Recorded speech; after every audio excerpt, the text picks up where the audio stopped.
L'acte d'avui, doncs, és una continuïtat d'aquesta voluntat de recerca d'una alternativa social, econòmica i política al model de creixement que està provocant el canvi climàtic i un desgovern de l'entorn. Tasca que, junt amb la nostra secció, estan realitzant dotzenes d'entitats cíviques i associatives catalanes. Entre les més intel·lectualment inquietes hi ha l'Associació Cristianisme del segle XXI, constituïda a l'octubre de l'any 2000, entre altres associacions per l'Associació Cristiana contra la Tortura, el Centre Ximenis, el SIC, el Col·lectiu de Dones en l'Església, Cristianisme i Justícia, Foc Nou, Espai Obert, Centre Ecumènic, Cristians pel Socialisme i el Pregó. Sí? Perdó. Sí, gràcies. Aquesta associació Cristianisme al segle XXI va fer el seu 9è congrés el passat novembre i va reflexionar sobre els models alternatius de caràcter econòmic i ecològic, tema que avui ens ocupa i que el llibre que s'ha editat el teniu a la sortida. Ens parlarà Jaume Botell i Vallès, que és el seu president, llicenciat en Teologia, doctor en Antropologia, professor d'Història de la Universitat Autònoma de Barcelona, i li han demanat que ens expliqui els resultats i conclusions d'aquest congrés, la visió global d'aquest llibre que s'ha editat, i també, segons ell, el paper que l'ecologia com a ciència transversal pot aportar amb els seus valors i alternatives per canviar aquesta societat i fer-la més justa i humana. També escoltarem a la meva esquerra el Ramon Garriga, enginyer industrial, especialista en tècniques energètiques, és degà del Col·legi d'Enginyers Industrials, ex-degà. Sí, ja soc ex de tot. I president de l'Institut Català de Tecnologia, també, ex? Sí. Bueno. Ho celebro. Una qüestió de carnet d'identitats.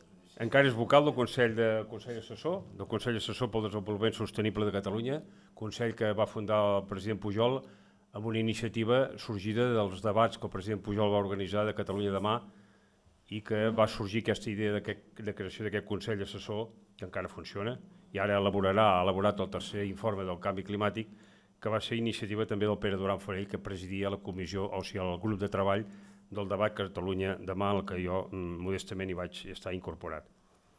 Ell ens analitzarà el paper clau del model energètic pel canvi de paradigma.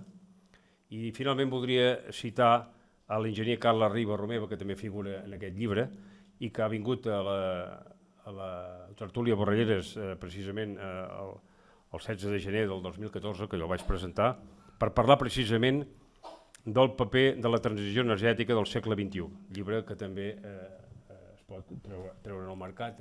La transició energètica del segle XXI col·lapse és evitable. Ho dic perquè són dos llibres que es complementen. I a més veig que en aquest llibre vostès parlen també del treball del senyor Carles Riba, que saben vostès és net del Carles Riba, del nostre gran poeta nacional. Sobre el Carles Riba he de dir que en aquella conferència em va sorprendre molt perquè se li va demanar que expliqués com veia el model energètic per un estat lliure, independent. I ens va documentar molt sòlidament, en el llibre aquest hi trobaran tota la seva ponència, una ponència que és molt semblant a la que va desenvolupar aquí a l'Ateneu. Va parlar de que la factura energètica de Catalunya de recursos fòssils supera els 8.000 milions d'euros anuals. Això és una barbaritat, la dependència energètica que això comporta. I ens va dir que Catalunya podria ser autosuficient amb els recursos renovables, és a dir, l'energia eòlica i solar.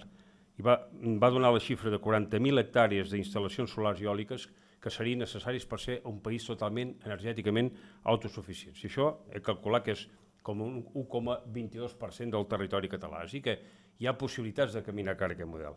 Potser després en el col·loqui en parlarem. I també el senyor Riba va ser molt crític denunciant i criticant les grans empreses multinacionals, les grans companyies elèctriques i energètiques per al seu intent de monopolitzar i renovar tot aquest sector. Un sector que exigim, la secció porta molt temps en els actes que fem reclamant la democratització del sector energètic, doncs que les energies renovables del sol siguin monopolitzades per aquests grans lobbies, això no ens deixa un futur massa bo a nivell democràtic. Suposo que això en el col·loqui podem tornar a tocar. Sense més, té la paraula el senyor Jaume Botell. Moltes gràcies. A veure, moltíssimes gràcies. Moltíssimes gràcies. Dividiré la meva intervenció en dues parts, una explicant el llibre i després una altra. Quan el senyor Ramon Garriga em va preguntar de què parlaria, i vaig dir, per no solapar-nos, que parlaria del context de la Laudato Si, però ho faré una mica més ample, no? Aleshores, la primera part és explicar el llibre. Queda lleig, jo penso que queda lleig, que un membre d'una associació que ha publicat un llibre digui que aquest llibre és el millor del món. No queda estètic. La veritat és que aquest llibre és molt bo. No faig propaganda ni del llibre ni de l'associació, faig propaganda dels autors, aquest llibre és molt bo. Aleshores, hi ha 3 parts en general del llibre, 3 parts del llibre. La primera és les actes del Congrés que vam fer, tal com ha parlat el senyor Vilanova.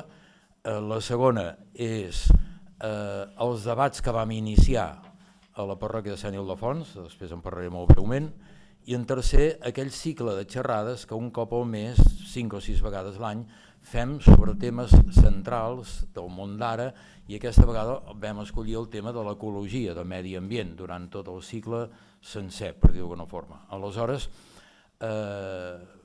faré una mica l'amalgama d'aquestes 3 coses perquè tenen totes la seva entitat molt distingida.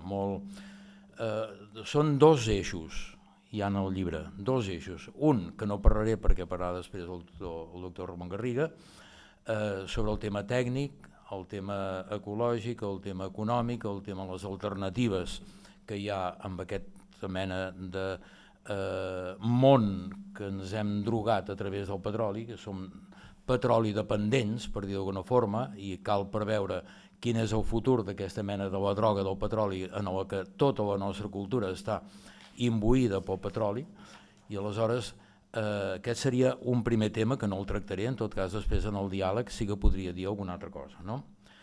I en segon lloc, el segon eix és el tema de l'espiritualitat, per dir d'alguna forma. Espiritualitat, interioritat, capacitat de silenci, món vinculat al món de l'orientalisme, de la religió, de la fe, etc.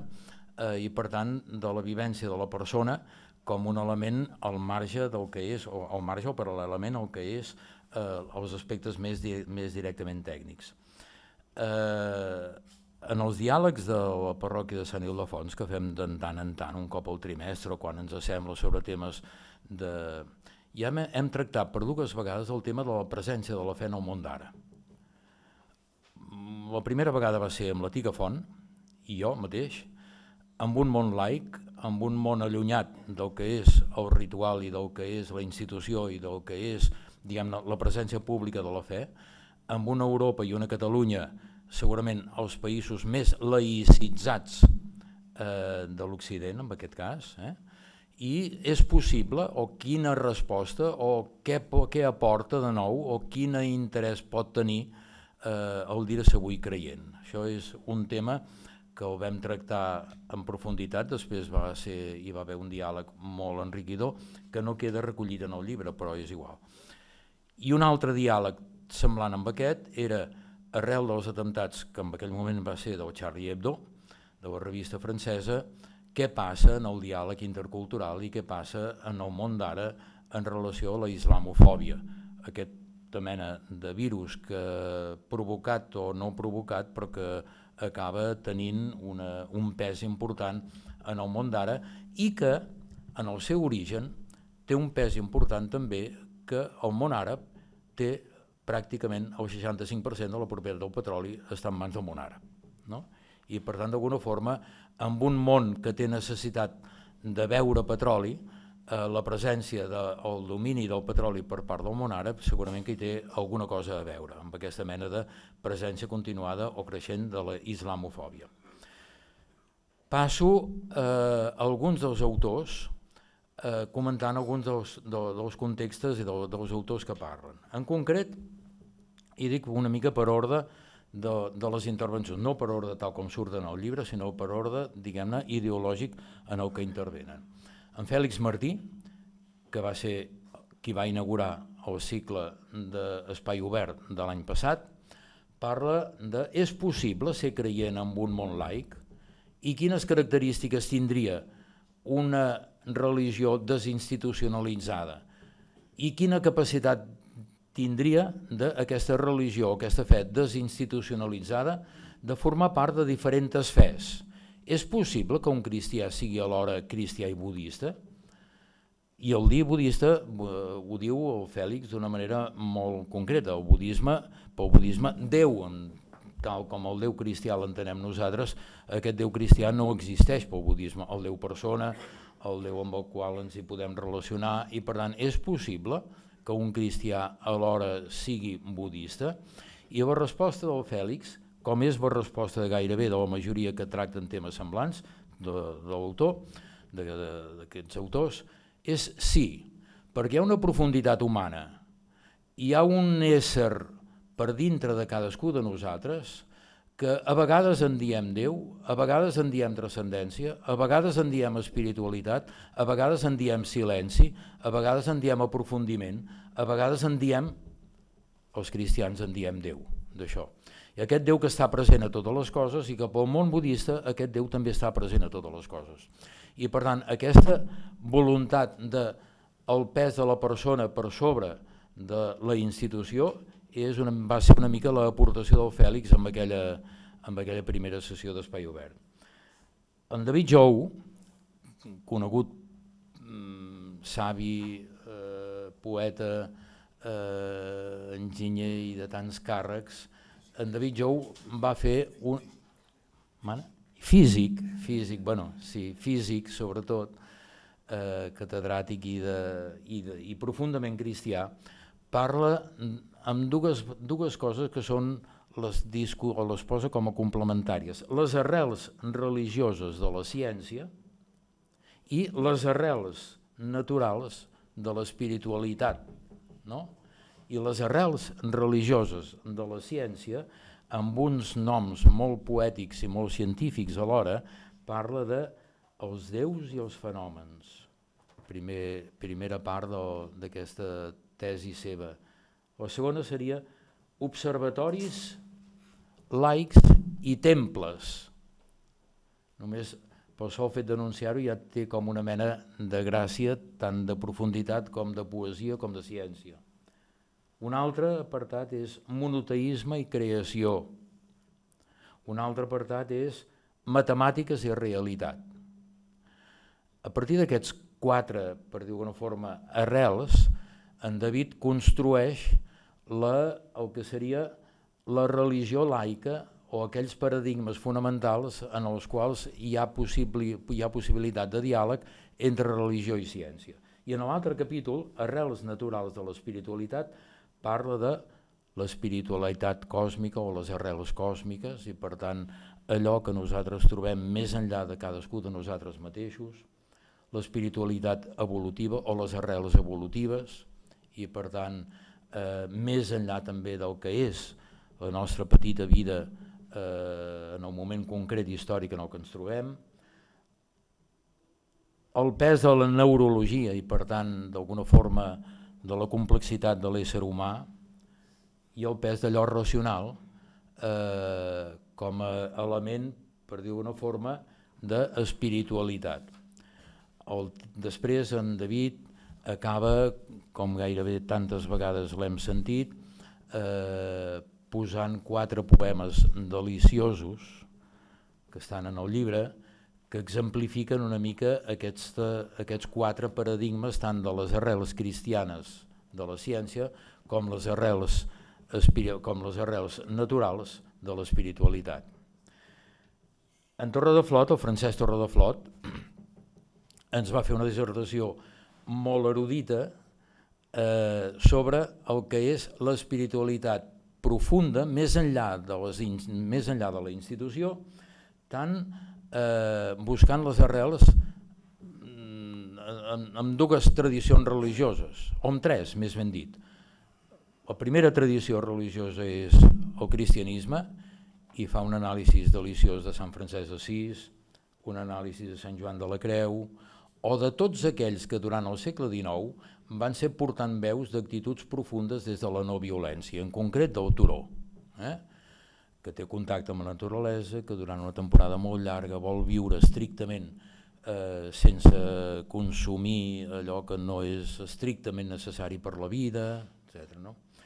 Després parla de les tradicions budistes i per tant hi ha com una mena de fil conductor molt seriós amb tots els autors que busquen en el budisme o que busquen amb allò profund de la persona, més enllà de la institució, allò que és l'espiritualitat no institucional. I finalment introdueix un tema que a mi em sembla sumament pertinent pel món d'ara, que és l'espiritualitat dels ateus, l'espiritualitat atea.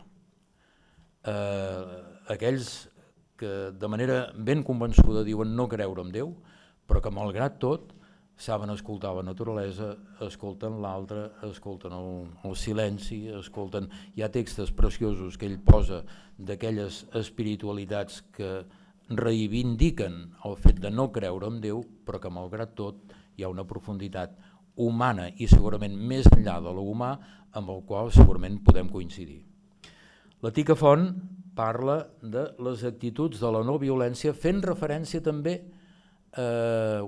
el pensament hindú, el pensament budista, amb aquelles dues expressions que ja hem començat nosaltres a assumir, la imsa o la sàtia, el no fer mal, el ser alguna cosa i per tant alguna cosa de profunditat a dintre de nosaltres mateixos que ens ajudi a tenir actituds de pacificació, no només de caràcter polític, sinó de caràcter espiritual per dintre. No? La veritat, l'amor, la justícia, com a tres veritats fonamentals fent referència al Buda. En Ramon Maria Nogués hi ha una conferència molt divertida i molt trista alhora, és una antologia de textos sobre la manera com la cultura occidental fonamentalment ha maltractat la dona. Només per llegir aquesta mena de disbarats que des d'Aristòtil a Sant Tomàs i Mondara i Darwin i tants d'altres han dit sobre la dona, val la pena tenir el llibre una mica com a antologia de textos realment de la manera com s'ha maltractat. Vull dir, és un tema molt a part, però que d'alguna forma vol dir també la reconciliació amb tots els éssers humans ha d'incloure la meitat de la humanitat que ha sigut històricament molt maltractada. I finalment, i guardo pel final, el text de la Teresa Guardans, que parla de l'educació. Que parla de l'educació no en el sentit de l'educació de la didàctica, tota aquella n'és professora, sinó l'educació, aquells pressupòsits fonamentals que fan falta perquè l'educació sigui, d'alguna forma, compleixi la funció d'educar, que és fonamentalment el silenci.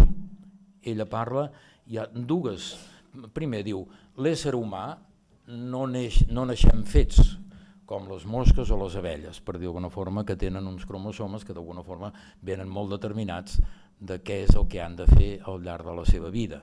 L'ésser humà es construeix i per tant la funció de l'educador és ajudar a construir aquell ésser humà que no ve predeterminat i que pot determinar-se de mil i una maneres.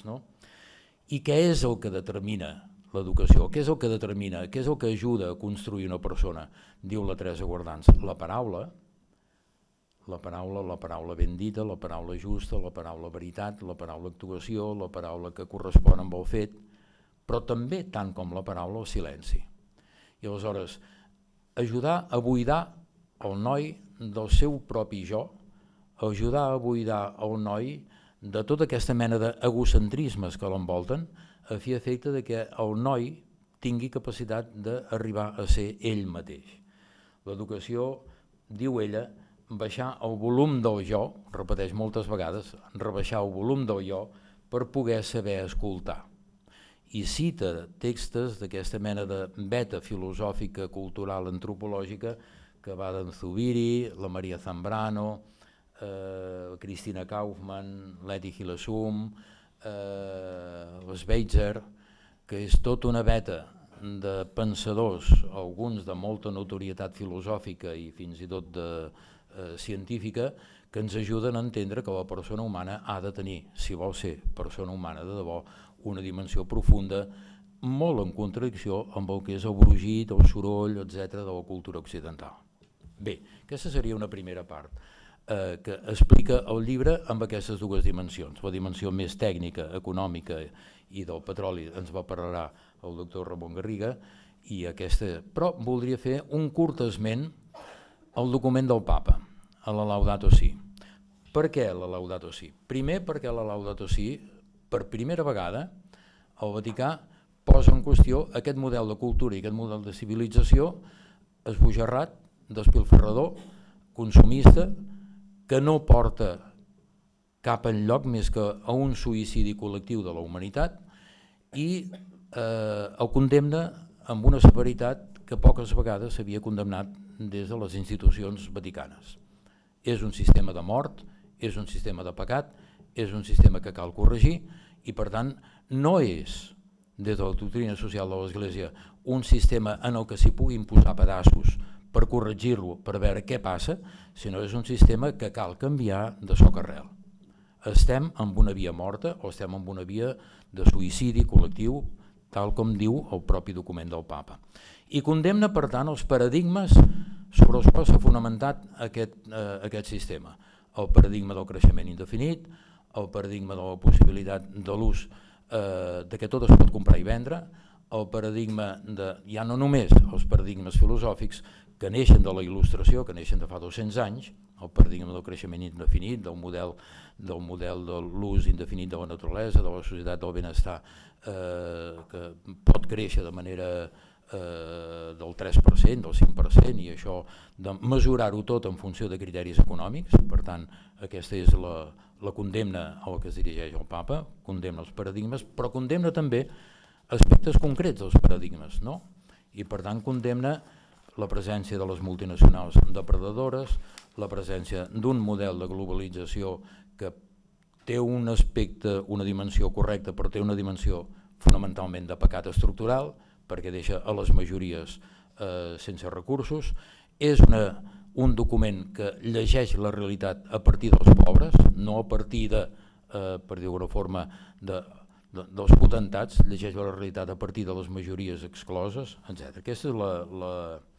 Però, i acabo, té un últim capítol que empalma directament amb el que és aquest contingut espiritual del nostre llibre, que és l'educació i espiritualitat ecològica. El capítol 6 de la Laudato Si parla d'educació i espiritualitat ecològica.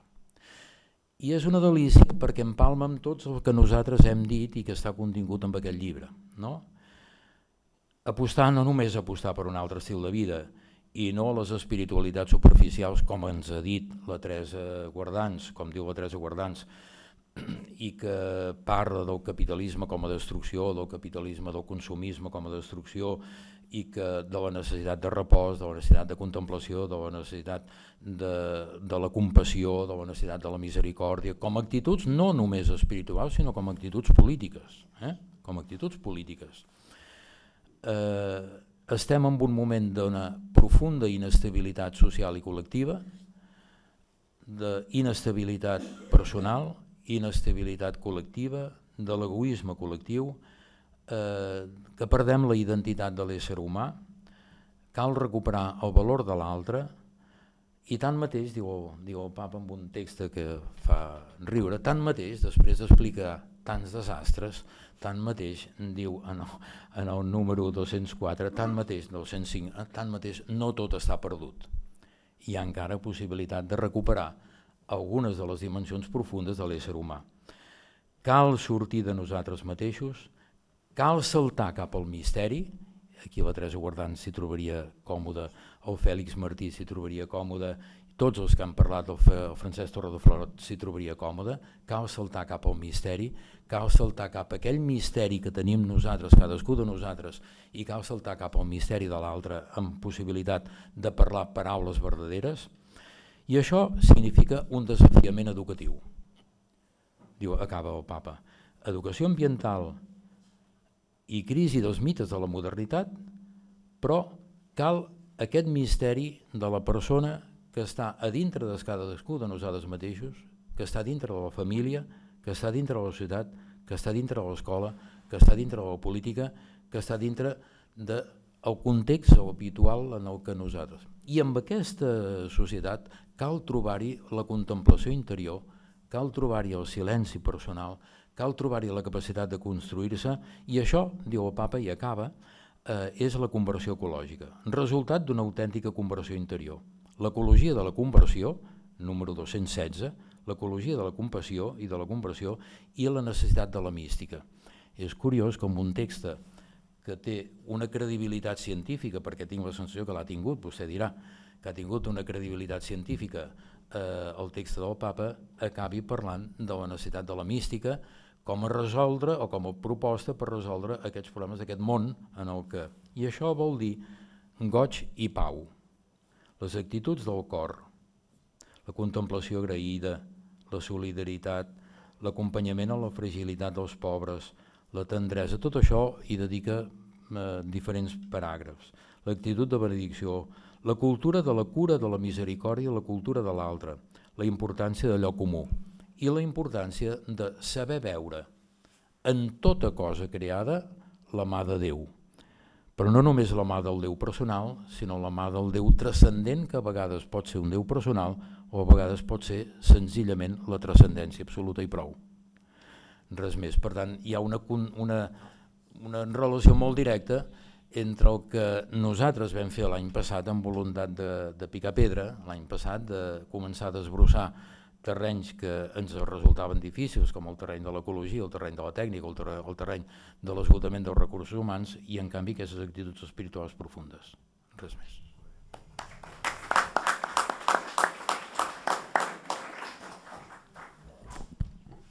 Té la paraula el senyor Ramon Garriga. Bona tarda. S'ha esmentat, i vull refermar-ho, estem en un moment de canvi de paradigma. I un canvi de paradigma absolutament imprescindible, com intentaré fer veure. Ha passat ja l'època en què es considerava que l'home era el rei de l'univers i que com a tal rei de l'univers podia fer i desfer a la seva voluntat, podia malmetre, podia usar-ne sense cap mena de limitació. Va ser l'ecologia la que va, diríem, trencar amb aquesta manera de pensar. Permeteu-me que esmenti un ecòleg català il·lustre, en Ramon Margalef, que va ser un dels pioners d'aquest canvi de mentalitat, d'aquest canvi, per situar l'home en l'univers. L'home no és el rei de l'univers, l'home està en l'univers, ha de servir a l'univers, s'ha de servir de l'univers i per tant no pot malmetre l'univers. Aquest canvi porta moltes conseqüències, moltes conseqüències. És que si malmetem, una primera de tipus absolutament interessat, si malmetem l'univers ens malmetem nosaltres, desapareixem. És curiós pel sentit que l'he anat seguint, l'he llegit molt, però no ens coneixíem amb el doctor Vilanova, i l'esmento en la part que em va correspondre d'aquesta conferència, amb una qüestió que pot semblar una exageració i no ho és. El dia 8 de setembre passat, el doctor Santiago Vilanova, amb un article del Punt Avui, expressava l'opinió d'un ambientòleg de la Universitat d'Oxford, Norman Myers, que diu que el canvi climàtic provocarà 200 milions de refugiats ecològics l'any 2050. Refugiats ecològics per què? Perquè el canvi climàtic el que pot provocar, si no hi posem remei, és canvis radicals de desertització de llocs que no ho són, de canvis, d'alguna comportaments, no li diguem catàstrofes, comportaments naturals que poden representar haver d'abandonar segons quines zones, i això dona lloc, doncs, a això, a migrar, a l'haver d'anar cap a un altre lloc.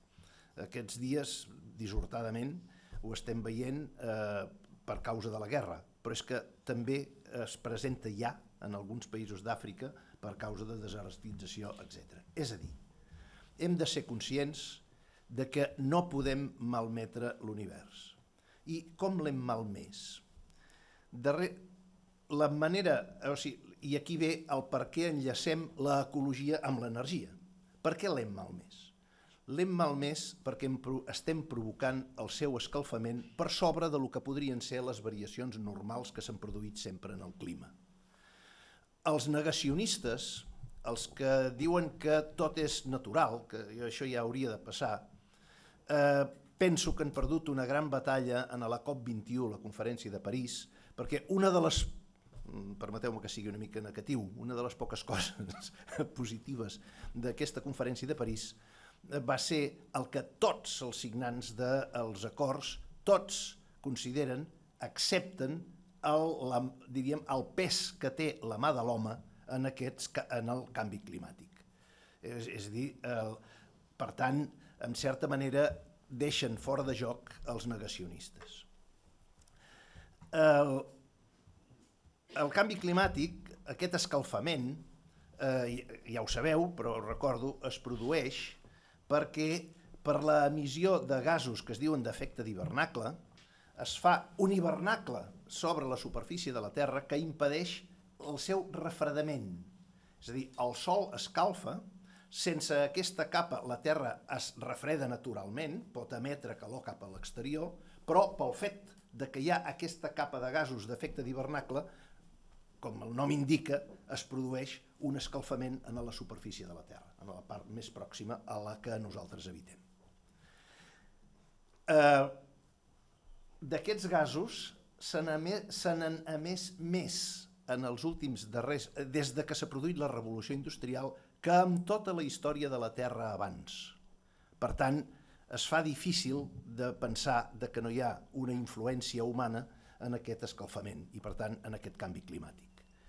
I per què lliguem, per què en aquesta ponència o en aquesta xerrada es lliga l'ecologia amb l'energia? Doncs perquè les activitats de combustió produeixen més del 75% d'aquests gasos d'efecte d'hivernacle. És a dir, la producció d'energia, la combustió és per tenir energia per diferents activitats, és la principal causant de la presència d'aquests gasos d'efecte d'hivernacle. Per tant, cal que això ho tinguem present a l'hora de pensar com tractem el tema energètic, com tractem l'energia. Què cal fer per realment evitar aquesta emissió de gasos d'efecte d'hivernacle? Us avanço al final. El final és, senyors, hi ha només dues opcions, que són l'estalvi, és a dir, millorar l'eficiència energètica i, per tant, fer el mateix consumint menys energia, i aquella energia que hem de consumir, fer-ho per mitjans renovables que no produeixen gasos d'efecte d'hivernacle. Aquesta és la conclusió. Molt senzill. Però no ho és tant. No ho és tant perquè, com veurem, estem lluny d'aquesta situació. Estic totalment d'acord amb el que ha dit el doctor Vilanova respecte al meu company i amic Carles Riba, de que Catalunya l'any 50 podria tenir tota la producció bàsica de la seva energia amb energies renovables, havent estalviat tota l'energia estalviable, amb les dues coses. Totalment d'acord, totalment d'acord. Ara, no és fàcil. No és fàcil perquè hi ha molts factors que ho fan difícil. I per això, i enllaço amb el doctor Botey, és absolutament imprescindible la convicció personal de tots i cadascun de nosaltres. El paper de cadascú de nosaltres per lograr canvis de paradigma és absolutament imprescindible. No esperem que ens ho facin les lleis, no esperem que ens ho facin les grans corporacions, perquè estan pressionades. Els governs estan pressionats, ho hem de fer nosaltres. Començant, per un costat, amb l'estalvi i continuant amb la convicció de que no tenim més remei que convèncer a aquells que poden prendre les grans decisions a que quina és la direcció amb la que les han de prendre, si no, no tindran el nostre suport.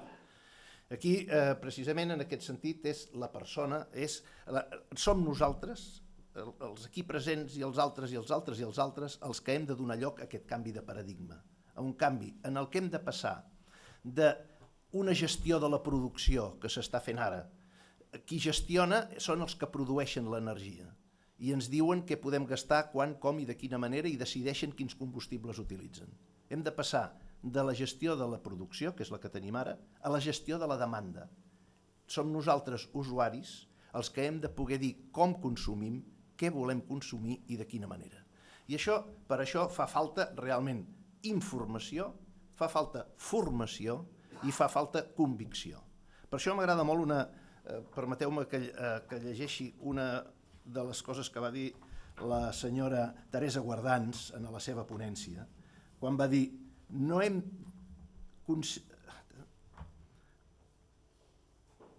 perquè coneixement no és només extracció, interpretació, projecció, creació de realitats per a gestionar-les.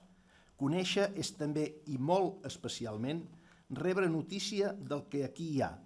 És escolta, atenció que acull, indagació silenciosa, receptiva, que obre la possibilitat que la realitat se'ns faci veritablement present, ens commogui i ens transformi en veritables amants de l'existència. Fa falta. I per què fa falta? Doncs mireu, en aquests moments el percentatge de combustibles fòssils, a veure, permeteu-me pels que no esteu avesats, els màxims productors de gasos d'efecte d'hivernacle són el que en diem combustibles fòssils, carbó, petroli i gas. Per aquest ordre? El que més el carbó, a continuació el petroli i a continuació el gas. El percentatge de combustibles fòssils que es fa servir en aquests moments a nivell mundial, a nivell global, és el mateix que es feia servir fa 25 anys. Llavors ens preguntem, i les renovables que s'estan incorporant, a poc, massa a poc, però no influeixen? Sí que influeixen, però és que han augmentat les necessitats d'energia. Per dir-ho d'alguna manera, les renovables han cobert el gap, el forat que es produiria pel fet de que consumim cada vegada més. Qui consumeix en aquests moments en el món? Mireu, Xina consumeix el 23% de l'energia primària del món. Estats Units, el 16%. Els països de l'Àsia Pacífic, l'extrem orient, el 13% també. La Unió Europea, l'11%. La resta d'Amèrica, que no són Estats Units, el 8%. Índia, el 6%. Àfrica, el 5%. Orient Mitjà, el 5%, etc. Pensem, Índia és un país en desenvolupament. Àfrica s'ha de desenvolupar. Per tant, aquests països, tot i que facin servir mitjans energètics més eficients, que estalviïn energia, que entre tots els ajudem a estalviar energia, consumiran més energia de la que estan consumint ara. A la Índia hi ha llars sense electricitat i no podem dir, mira, els d'Occident ja l'hem gastat, ja l'hem malmès, ara vosaltres, quietets, no gasteu energia. És evident que això és una injustícia impensable. Per tant, vol dir que o fem un esforç important amb les renovables o seguirem consumint massa combustibles fòssils, perquè cada vegada augmenten les necessitats. Catalunya què consumeix? Em permeteu, vaig una mica de... O sigui, en la ponència, els que estigueu disposats a llegir-la, trobareu moltes més dades, però el temps obliga a anar més o menys de pressa. Catalunya què consumeix? Catalunya, qui aporta l'energia que consumim a Catalunya? Quan parlem d'energia, hi ha dues... Es parla o d'energia primària, que és la que agafem de la natura, o energia final, que és la que realment consumim. Per passar de la primària a la final, algunes de les energies primàries les transformem en energia final. Per exemple, energia primària, l'eòlica, és la natura la que ens proporciona, Però què fem amb l'eòlica? Amb l'eòlica produïm electricitat. Què és el que consumim? L'electricitat. Per tant, a l'eòlica la trobem a la primària, l'electricitat la trobem a la final.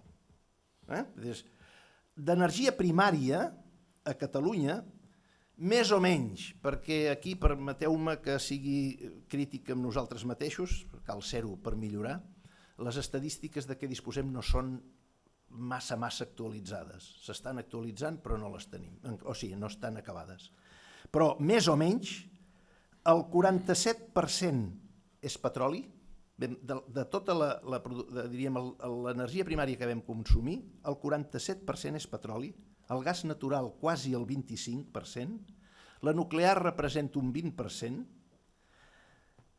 les renovables el 4% només, i en els últims anys no han millorat massa per qüestions que ara comentarem, i altres 3,5% per arribar, i el carbó és zero. Teníem alguna de carbó fígols, però en aquests moments l'aportació del carbó es pot considerar zero. En definitiva, el més important, el que vull fer notar, és aquest 47% de petroli i 24,6% de gas, que vol dir que estem a més del 70% de dependència dels combustibles fòssils, encara ara. Això, aquesta gran dependència del món dels combustibles fòssils, en aquesta ponència l'enfoquem des de la perspectiva de la seva influència en el canvi climàtic i, per tant, la seva relació amb l'ecologia.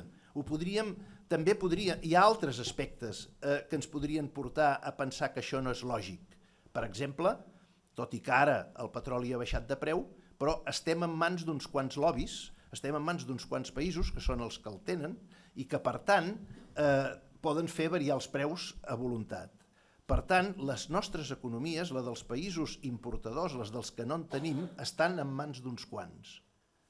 Per tant, una altra raó per desfer-se, diríem, de la dependència dels combustibles fòssils. Repeteixo que per mi la més important és l'ecològica, sens dubte.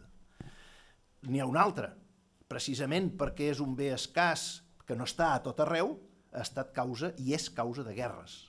Per tant, hi ha molts elements que ens portarien a defensar radicalment la necessitat de l'energia renovable. Però, per mi, el més important és aquesta, diríem, influència que té negativa en el canvi climàtic, és a dir, aquesta aportació important al canvi climàtic. L'energia final de Catalunya, productes petrolífers, el 49,3%, l'electricitat un 26,7%, penseu que amb energia incorporem el transport, el consum de gasolines, etc. El gas natural, el 21%, les renovables directes, 2,3%, o sigui, és calor solar, etc., el 2,3%, i altres el 0,5%. Catalunya, que vam ser pioners amb l'energia eòlica, hem perdut el tren. És a dir, per exemple, a la resta d'Espanya, en conjunt, les renovables representen el 14%. Aquí us he dit el 4% de l'energia primària. Per tant, aquí val a dir que hi va haver una parada i llavors, quan es volia reemprendre, va sorgir aquell decret maleït del govern central que, diríem, amb caràcter retroactiu, anul·lant les subvencions que tenien les energies renovables. O aquell altre fent pagar per l'autoconsum, amb l'argument de la seguretat. És a dir, hi ha d'haver més energia instal·lada de la necessària per, diríem, tenir un marge de seguretat. Per altra part, ha d'haver-hi una energia instal·lada suficient per atendre aquells moments en els que consumim més. No els que consumim menys, sinó aquells que consumim més. Vol dir que no sempre tots els sistemes de producció d'energia estan en servei. Quan no en necessitem tanta, n'hi ha que s'han de parar. Aquí, en aquest país, en el que primer fem i després pensem, ens vam posar a fer els centrals de cicle combinat de les quals, diríem, una bona part estan funcionant a un 8 o un 10% de la seva capacitat de producció. Però bé, llavors, com que s'han picat els dits, diuen, senyors, aquell que s'autoabasteixi, que posi panels solars i s'autoabasteixi, també té de pagar, perquè, esclar, nosaltres li garantim la seguretat i, per tant, doncs, ha de contribuir-hi. Perquè tenim unes centrals que estan parades, o que estan d'això, però que si ho necessita, xuparà i les haurem de posar en marxa o haurem d'augmentar la seva producció. Amb aquest argument s'ha condemnat l'autoconsum. Esclar, estem en una situació que no és favorable. La disminució del preu del petroli tampoc és favorable per les renovables. Per tant, torno a insistir, cal que tinguem molt clar, i no per raons econòmiques, sinó per altres raons, per raons d'ètica ecològica, per raons d'ètica humana, el que realment hem d'afavorir d'una manera radical el canvi de sistema energètic, el paradigma energètic. Un exemple. Catalunya, afortunadament, és un país que té molts bons arquitectes. L'arquitectura de Catalunya és una arquitectura... Venen turistes a veure l'arquitectura de Catalunya. I considerem edificis singulars, edificis amb molts vidres, molt bonics, en lloc de pensar que l'edifici singular ha de ser aquell que consumeixi menys energia per fer les funcions que ha de fer aquell edifici. I això en un clima com el Mediterrani és possible, amb corrents d'aire, és possible utilitzant llum natural molt més del que l'utilitzem, és a dir, hi ha tota una sèrie d'elements estructurals de la pròpia edificació que faciliten el que aquell edifici tingui un consum molt menor dels que tenen els nostres edificis actualment. Permeteu-me, no és massa prudent potser perquè fa poc que va morir l'arquitecta Zaha Hadid, la iraquiana, a la que se li havia encomanat un edifici a Barcelona singular, que afortunadament no s'ha fet, i dic afortunadament per dues raons. Una, perquè el cost era de 12.000 euros al metre quadrat, i la segona, perquè des del punt de vista energètic era un verdader desastre, i se'l considerava un edifici singular. Això no pot ser. Hem de canviar de xip, hem de canviar de paradigma, i això ho hem de fer nosaltres, les persones. Vull dir, és un exemple en el que podríem convertir-nos en verdaders pioners d'una arquitectura modèlica, d'una arquitectura mediterrània sostenible, i de moment no ho estem fent. I no ho estem fent malgrat que la Unió Europea, val a dir que la Unió Europea com a grup, com a conjunt de països, és de les administracions que més empenta positiva ha donat a l'estalvi energètic, al canvi del paradigma energètic, i que estem nosaltres sota aquest paraigües. Dintre de les moltes coses que ha fet la Unió Europea en aquest sentit, tots heu sentit parlar de l'objectiu 20-20-20, és a dir, que l'any 20 hem d'haver reduït un 20% el consum energètic fent el mateix, amb igualtat de condicions, hem d'haver un 20% han de ser energies renovables, etc. O sigui, Europa està empenyent, i Europa ha fet una directiva per la construcció, és a dir, una directiva per l'edificació, tant per la rehabilitació com per les noves construccions, i sobretot afectant els edificis oficials perquè donguin exemple. L'estat espanyol ha trigat 3 o 4 anys a transposar la directiva. Les directives sabeu que Europa les fa i llavors els estats les han de transposar, adaptar-les a les seves condicions. Ha trigat 3 o 4 anys. Acaba de sortir la transposició fa molt poc i és absolutament pobríssima. Recull una petita part de tot el que Europa demana que es faci. No pot ser. No pot ser. Ens ho hem de prendre en sèrio. I per això apel·lem a la persona. Mireu, amb què ens gastem l'energia aquí a Catalunya? El 41% al transport, el 27% la indústria, el 16,3% al sector domèstic. Atenció, el 16,3%. Cadascú de nosaltres hi té molt a portar fins i tot a casa seva. El 12,3% al sector serveis i el 3,5% al sector primari, o sigui, l'agrari. 41% transport. És molt fort. És evident que hem de canviar els hàbits. Però ja no només els combustibles, que sí. No només el cotxe elèctric, que sí. També la logística, l'ús del transport públic, l'aprofitament dels vehicles per més persones, l'ús del tren per mercaderies. El de l'eix de la Mediterrània no és una tonteria. Mirem la quantitat de camions que passen per aquesta via. Si ho substituïssin per tren, és evident que l'electricitat que gastarà el tren també per produir-la, si no és renovable, que ho pot ser, doncs es produiran gasos d'efecte hivernacle, però no tenen res a veure amb el que produeixen els milers de camions que circulen per les nostres carreteres. És a dir, hi ha d'haver un canvi radical de manera de pensar, hi ha d'haver un canvi radical de paradigma. És indispensable. I això no és fàcil.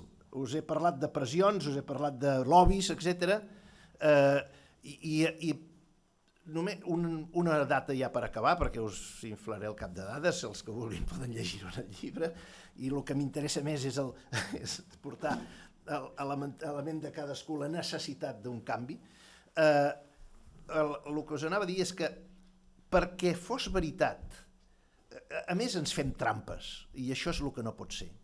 En aquests moments, dels 2 graus que voldríem que com a màxim augmentés la temperatura mitjana de la Terra a l'any 2050, ens n'hem menjat un.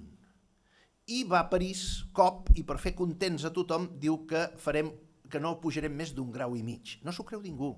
I això fa perdre credibilitat. Perquè aquests 2 graus fossin veritat, a veure si trobo les dades que aquí d'això, perquè és bastant fort. Perquè s'hauria de deixar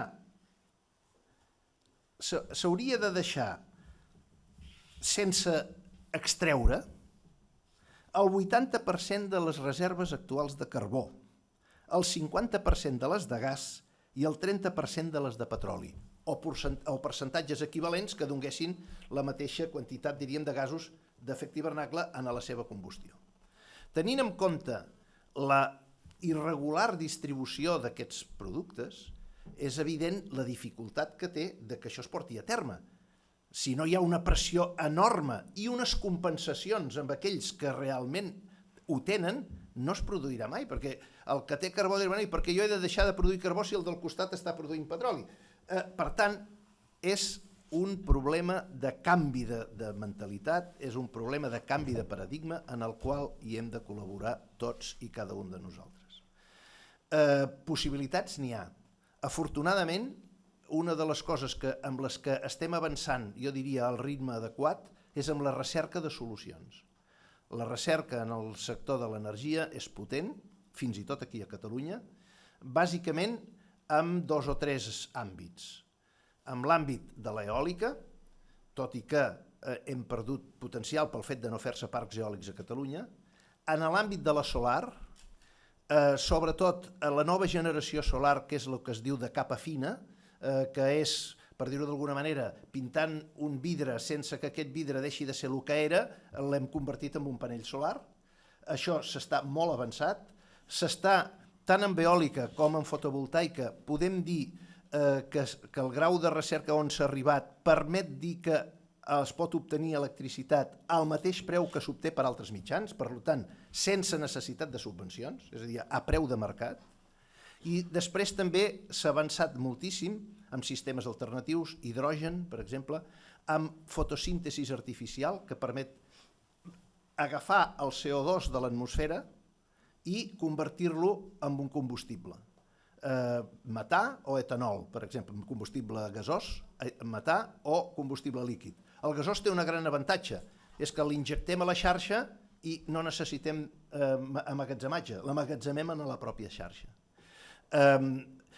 I sobretot també amb un altre aspecte indispensable, que és amb l'emmagatzematge, precisament. És a dir, sistemes que permetin l'emmagatzematge d'energia, perquè les renovables tenen una característica, i és que les obtenim quan el mitjà natural existeix, quan tenim sol, quan tenim vent, etc. Val a dir que hi ha sistemes que permeten, doncs, per exemple, la solar acumular-la durant 7, 8, 10 hores, l'eòlica també unes quantes hores, però fa falta que hi hagi mitjans que permetin acumular energia quan ens en sobra per poder-la cedir a la xarxa quan fa falta. En aquest aspecte s'estan fent grans avenços i, diríem, en dos àmbits. En l'àmbit de la bateria per vehicles i en l'àmbit de les grans bateries per les xarxes, perquè quan les xarxes necessitin una aportació, poder-ho fer.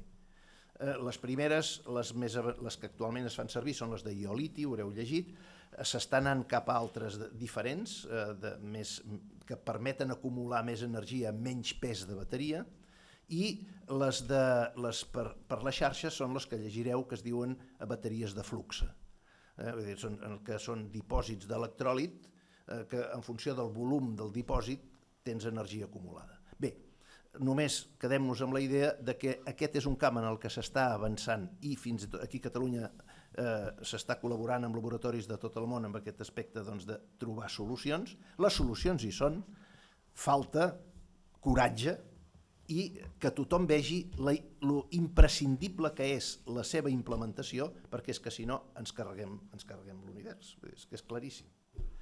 Fins aquí...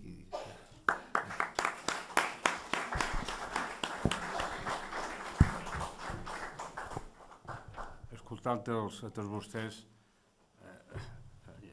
em pregunto per quina raó tot el procés que tenim endegat a Catalunya i sobretot tots els debats que es produeixen a l'Assemblea Nacional i a l'Associació de Municipis per la Independència, aquests temes costen molt d'introduir.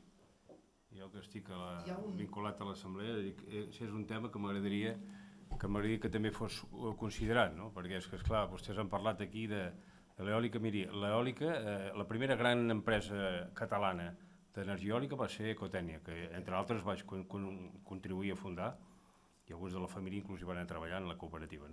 Ecotènia es va després, amb el manca de suport durant el govern del president Pujol, va quedar en mans de Mondragón, després se la va quedar Alstoms i ara ha acabat en mans de General Electric, una empresa, diguéssim, vinculada al sector nuclear. Imaginin vostès quin gir s'ha fet perquè acabar amb aquesta dependència. I amb l'agravant de que General Electric té uns laboratoris de recerca fenomenals als Estats Units i ha anul·lat la recerca que es feia aquí, que era potentíssima. Imagini's quin perjudici i per manca de visió política, I el mateix ha passat amb l'energia solar. Aquí van ser pioners amb les primeres empreses, petites i mitjanes empreses d'energia solar. Les primeres associacions d'empresaris solars es van fer a Catalunya. I ara hem perdut totalment la pistonada i estem endarrerits totalment. I avui dia les grans empreses que dominen el sector solar són Acciona i Abengoa i acabem així. Perquè plantejant-nos que tot això que estem parlant, cara al futur del nostre país, que és una mica l'objectiu de la nostra secció, m'agradaria també que fos objecte de debat. Hi ha una cosa que s'ha fet, només com a informació, que espero que qualsevol dia es porti al Parlament. Permetin-me que digui el nom exacte. A iniciativa del Parlament es va demanar que hi hagués una... Ara us ho dic, perquè aquí ho he de tenir. Un pacte nacional per a la transició energètica. Aquest pacte nacional s'ha elaborat, s'ha discutit i ara s'haurà de... Ja s'hauria d'haver presentat al Parlament per la seva discussió i aprovació per part de tots els partits polítics perquè sigui una cosa de país, i sí que val a dir que en aquest pacte nacional per la transició energètica és radical en aquest sentit de les renovables i l'estalvi energètic. Vull dir, això sí. Però ja estan trigant. Tenen la paraula. Suposo que el tema és prou controvertit. És una pena. És molt interessant. Digui, les preguntes, sisplau, ja li dono. La pregunta... Hi ha un micro aquí, potser que se'l passi. Agafin, si és tan amable, perquè vostès mateixos fem l'autoservei. Exacte, se l'hagin passat. Hola, bueno, Jo penso que la societat està una mica malalta i funcionem més com a un grup d'individus, no com a un conjunt en si mateix, sinó com a un grup d'individualitats. No? D'aquí ve una mica la religió a la carta i tot això, cada un fa la seva, uns van per aquí, els altres van per allà i aquí no s'aclareix res. No anem a la una tots, desgraciadament no anem a la una. Si és tan amable, formuli la pregunta, no és per Lídia. Si és tan amable. No, una pregunta era d'això. Bueno. Era que penso que la ciència és una explicació parcial de la realitat i la religió penso que és una explicació que té una comunitat de tot plegat, no? De tota la realitat, i això bàsicament. Senyora, passi el micròfon si és tan amable. A veure, la senyora. Si començo per la pregunta, se'n tirareu a sobre. No, home. Faré primer un parell de comentaris i després diré la pregunta. No crec que se li tirem a sobre. Si us sembla, però molt curt, eh?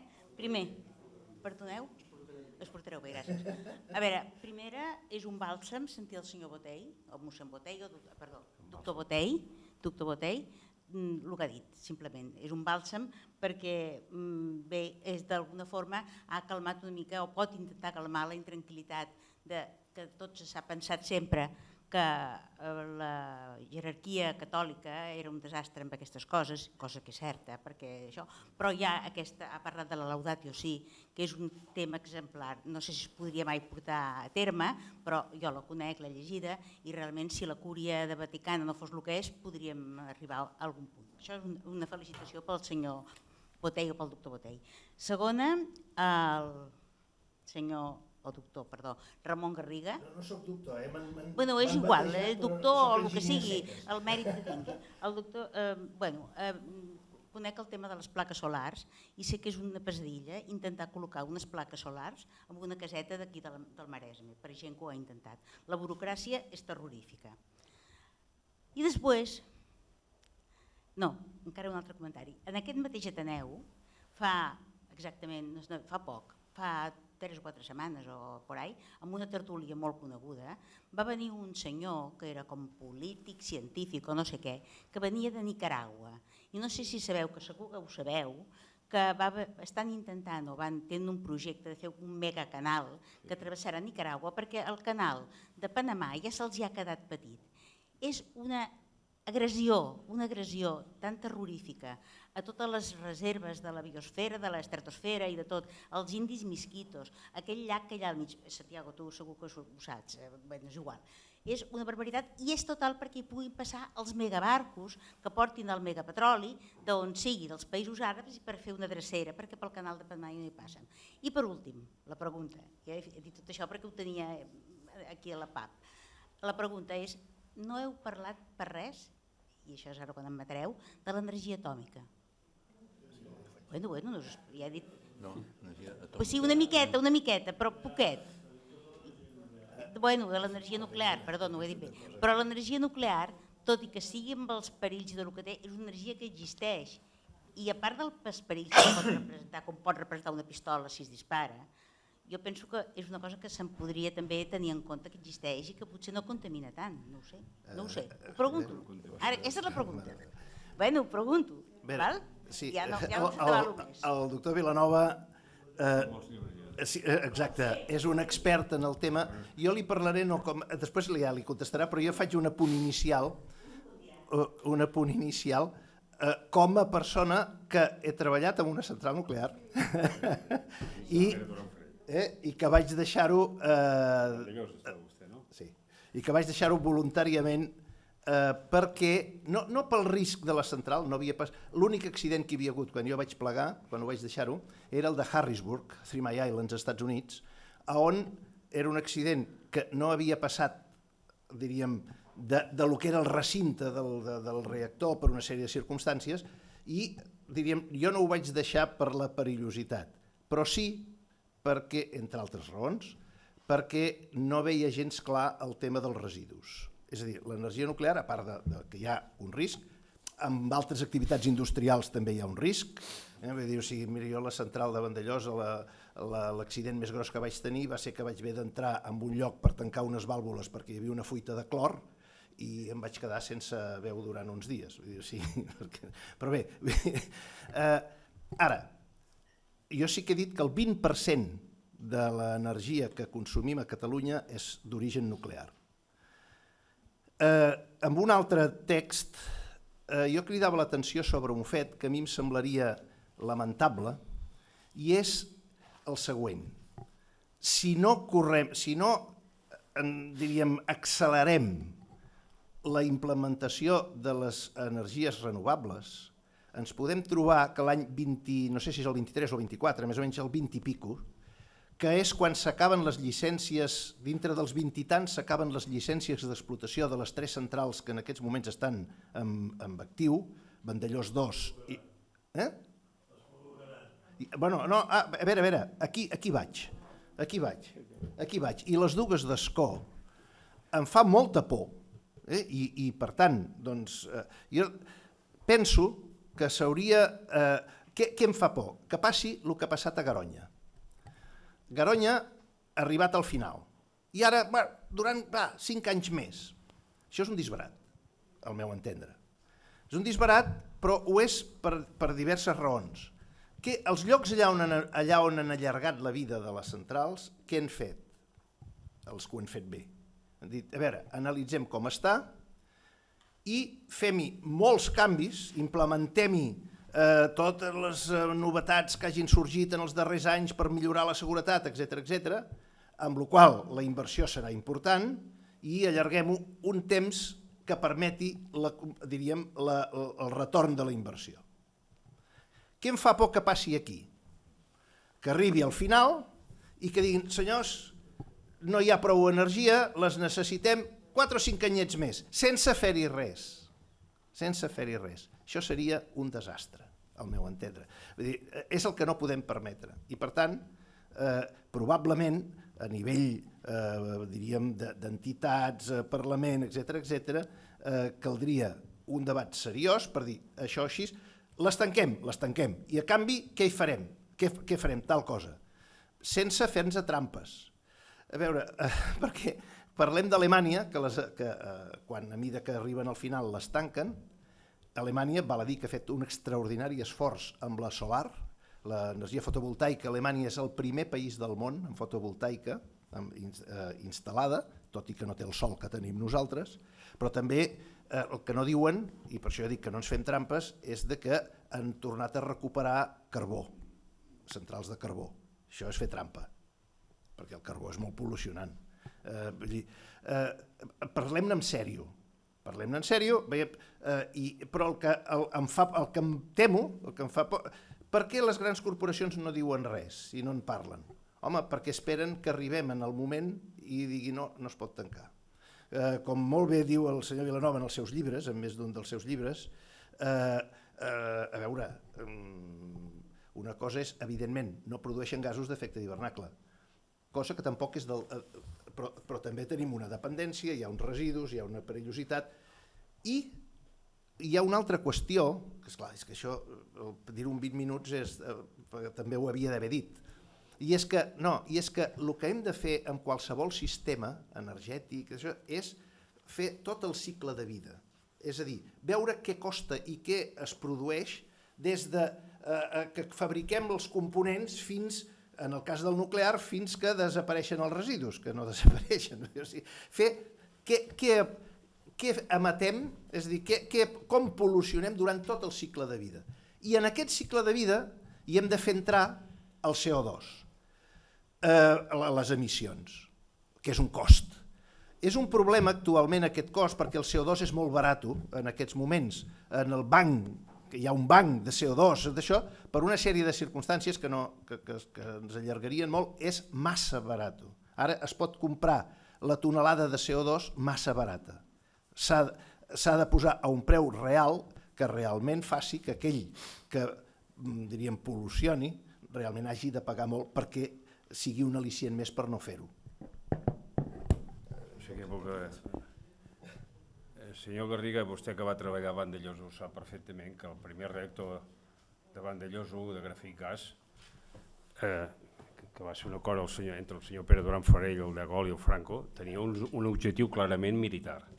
L'energia nuclear ha estat controlada per la Junta d'Energia Nuclear, controlada pels militars, tenia una finalitat civil però militar, i que, parlant de memòria històrica, hi ha un aspecte relacionat amb la militarització que comporta l'energia nuclear que no, ara potser no és el debat, jo em comprometo que la sessió fer un dia un debat prou objectiu, amb favorables i contraris a l'energia nuclear. No, però que l'opinió pública catalana sàpiga, i el moviment sobiranista sàpiga, que l'energia nuclear al país es va introduir per imposició, sense debat democràtic, per uns interessos militars, que la central de Vandellós 1 de grafit gas va tenir un incendi que va arribar a tenir un greu perill, i per això està tancada, perquè els residus que anaven a França d'aquesta central s'utilitzaven per tenir plutoni, i que moltes bombes franceses que es van llançar a la Polinèsia, una part no sabem quina, provenia dels residus de Vandellós 1, per tant que Catalunya estava entrant en el cicle del club atòmic, perquè un dels objectius del franquisme era disposar de la bomba atòmica.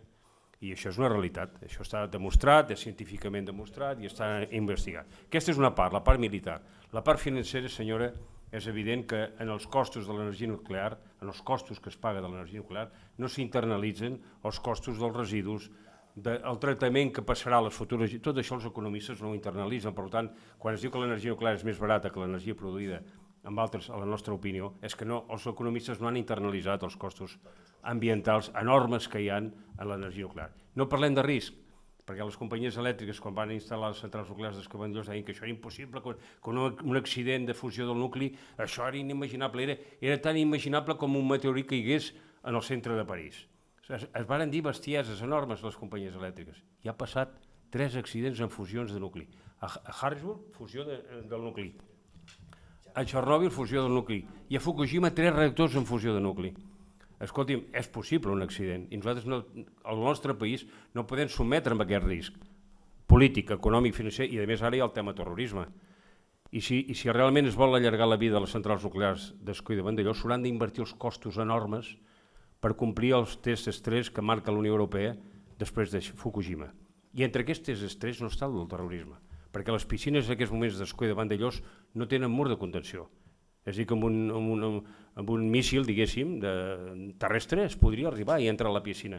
És a dir, estan totalment desprotegides. El cost de protegir tot això és tan enorme que jo crec que a Garoña no funcionarà perquè les companyies elèctriques ja no els interessa invertir amb el que realment haurien d'invertir, en temes de seguretat, en temes de terrorisme, etc. Per tant, anem a buscar un model diferent, intentem tancar les nuclears, hi ha possibilitats de fer-ho amb un trànsit, i tenint suficientment energia hidràulica.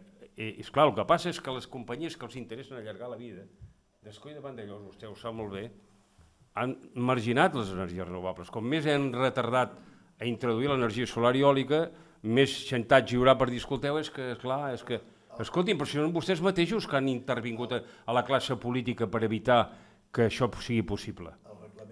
Escolti'm, i vol una notícia més gran, que el senyor Pere Duran Farell, que era un pro-nuclear de tota la vida, va acabar dient que havia sigut un error el que va fer.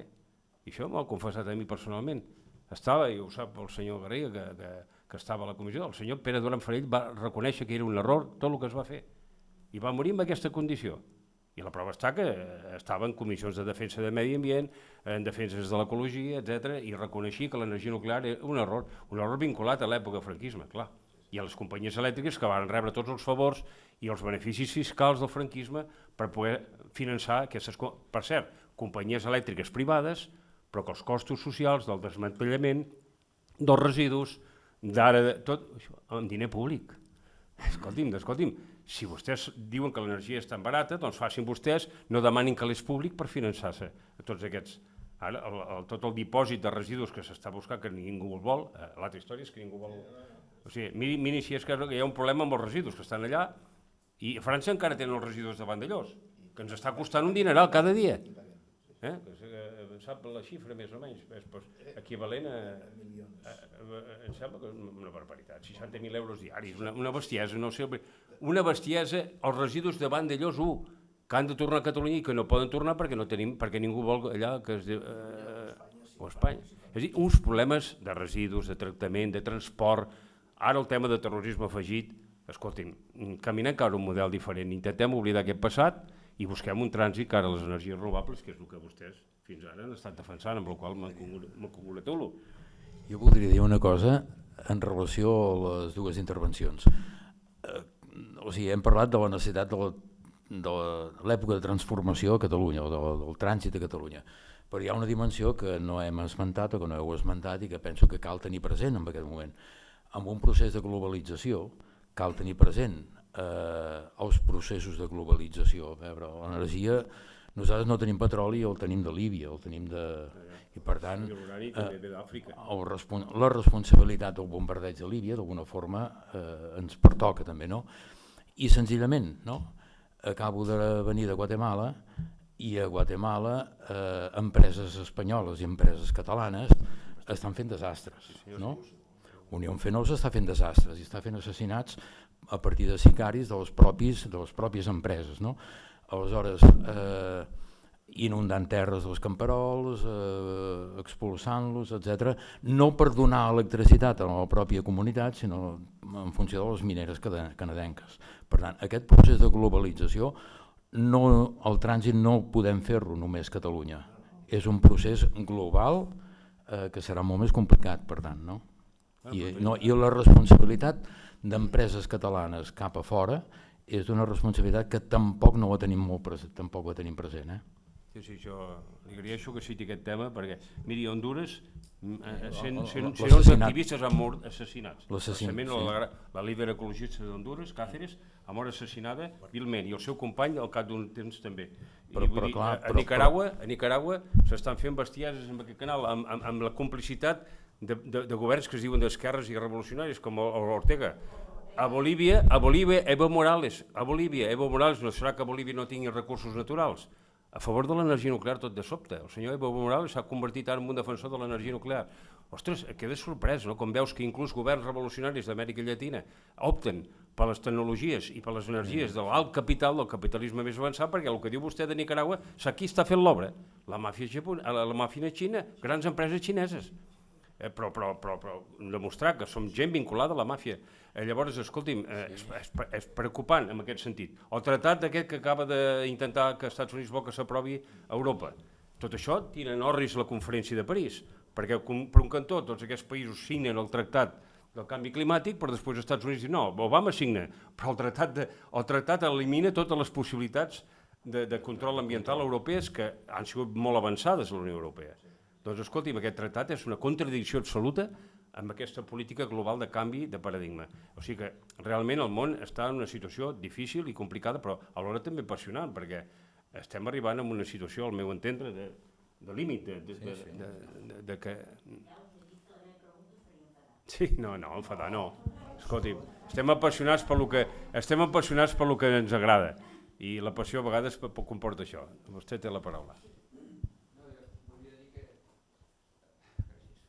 Això, a veure, l'energia nuclear, estic totalment d'acord amb el que has dit tu, a més, el que no es diu és que també els recursos són limitats, hi ha més recursos de petroli que no d'urani, encara, i crec que l'energia aquesta que es transforma en plutoni, que en principi podria ser etern, però que no sé si hi ha cap... A França crec que funciona una central, però que crec...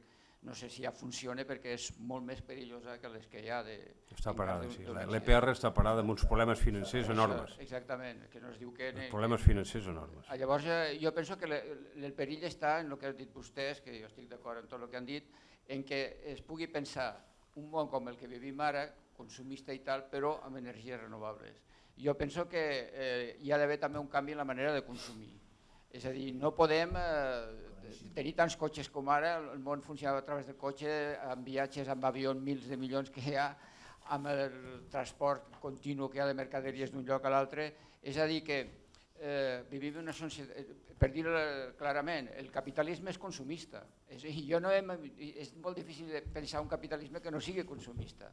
És a dir, que la lluita per un món ecològic passa també, des del meu punt de vista, per la transformació i jo crec que no es pot transformar pel canvi del capitalisme. Ara, jo no dic que això serà un canvi radical, perquè és molt difícil, però que sí que tindrem, el moviment ecologista i tal, tindrà en contra tots aquests poders que avui dia, els bancs i tot això que avui dia, i la gent que s'ha afavorit pel sistema, que estaran en contra.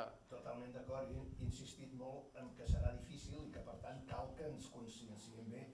En aquest cicle de models alternatius, el senyor Jordi Via, precisament el motiu de la seva intervenció va ser aquest, i a veure, i li volia llegir un petit paràgraf final del senyor Via, perquè vegi que efectivament, el senyor Via deia, el caràcter, ell parlava precisament d'una economia social, concretament el títol era Economia social i solidària, una eina per la transformació social. És a dir, aquests canvis de paradigma exigeixen, sens dubte, transformacions d'altres tipus. I ell preconitzava diríem, una economia de tipus social i deia el caràcter estructuralment transformador de l'economia social i solidària i la seva aportació, també pal·liativa i preventiva, suposa afirmar que una altra societat és possible i supera el paradigma neoliberal que justifica la brutal desigualtat social i proposa únicament com a pal·liatiu l'assistència compensatòria. Una altra societat és possible. És a dir, dintre del cicle, una de les conferències va tenir, diríem, perquè absolutament d'acord, els canvis han de ser en molts aspectes. Una pregunta més? Pregunta, sisplau, Pregunta. No, vostè no. Jo volia preguntar, penso i pregunto alhora, jo no sé si les energies renovables són suficients per mantenir tota l'activitat de les societats, no? Penso que cal un paradigma, però hem de viure pitjor, viurem pitjor, clarament. Es demostra, Alemanya, per exemple, ha dit que tanquen les centrals nuclears i les transformen en carbó. Però al mateix temps van creixent amb fotovoltaica per no anar-la substituint. Vull dir que no s'hi quedaran amb el carbó. I si s'hi quedessin, segur que hi ha un sistema, que és una altra de les recerques en què s'està treballant potentment, per confinar perquè aquest anhídrid carbònic, transformar-lo. Inicialment, la primera idea havia estat el injectar-lo, el reinjectar-lo, sigui amb pous de gas, etc. Actualment, la tendència més, allà on s'està fent avenços importants amb la recerca, és la transformació d'aquest CO2, per no haver-lo de reinjectar enlloc, o sigui, per produir gas. És a dir, fixi's, l'anhídrid carbònic és carbó i oxigen. Si jo sóc capaç de treure l'oxigen i allà on hi ha oxigen posar-hi hidrogen, ja tinc metà. Clar, és molt fàcil de dir i amb un paper és fàcil de fer-ho. Per fer això es requereix energia. Inicialment, aquesta energia es pensava, la utilitzarem, farem energia renovable, en els moments en què em sobri energia eòlica, en els moments en què em sobri energia fotovoltaica, etc., la utilitzaré per convertir aquest anhídrid carbònic en metà, l'injectaré a la xarxa i ho tindré allà. Perquè quan el torni a cremar, és un cicle que es tanca, vull dir, no produeixo més CO2 del que hi havia, perquè l'he agafat de l'atmosfera. Actualment fins i tot es fa un pas més, es diu, i per què jo he de fer això utilitzant energia renovable si tinc el sol? Perquè no ho faig directament amb el sol, i s'estan fent grans avenços en aquest sentit. És a dir, el fet que jo hagi dit, ara no m'interpretin malament, que Alemanya d'entrada ha utilitzat més carbó, no vol dir que no tinguin que no prosperin en altres aspectes. Alemanya està avançant moltíssim tant en confinament de l'anhídrid, o sigui, en reconversió de l'anhídrid carbònic com en fotovoltaica.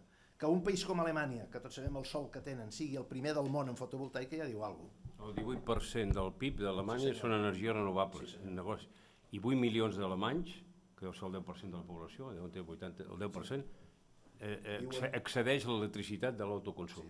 8 milions d'alemanys. Un país que no té la radiació solar que tenim Catalunya.